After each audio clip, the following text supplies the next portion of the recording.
வணக்கம் நண்பர்களே. இன்னைக்கு நம்ம வந்து மேக்ஸ் வீடியோக்கு வந்துட்டோம். இன்னைக்கு என்ன பார்க்க போறோம் அப்படின்னா, பர்சன்டேஜ். எங்க போனாலும், எதுல போனாலும், எந்த எக்ஸாம்ல போனாலும், டிஎன்பிஎஸ்சியா இருக்கட்டும், எஸ்எஸ்சியா இருக்கட்டும், ஆர்ஆர்பியா இருக்கட்டும், ஏன் யூபிஎஸ்சியா இருக்கட்டும், எல்லா இடத்துலையுமே நமக்கு வந்து மேக்ஸ் கேட்குறாங்க. அதில் ஒரு முக்கியமான பார்ட் என்னன்னு பார்த்தோம்னா பர்சன்டேஜ். அந்த பர்சன்டேஜ் வந்து நம்ம வாழ்க்கையில் எங்கெங்கேயே உதவும். இதை கற்றுக்கிறது எப்படின்னு பார்ப்போம். பர்சன்டேஜ் அப்படின்னாலே வந்து நமக்கு எப்போவுமே அது 100% தான். அதனால் நீங்கள் அதை நல்லா மனசில் வச்சுக்கணும். 100ங்கிறது பர்சன்டேஜோட மதிப்பு. அவங்க என்ன நம்பர் கொடுத்தாலும் அது 100 அப்படிங்கிற மதிப்பை தான் எடுத்துக்கும்.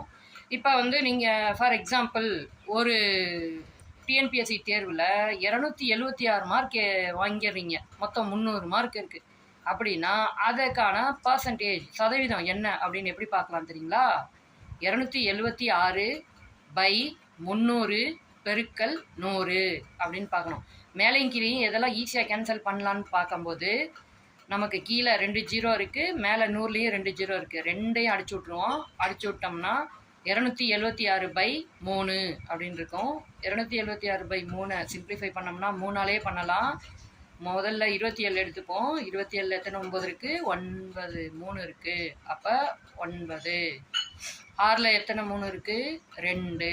9ம் 2ம் போட்டால் எவ்வளவு, 92. நீங்கள் அப்போ 92% எடுத்து டிஎன்பிஎஸ்சி தேர்வில் தேர்ச்சியாக இருப்பீங்க.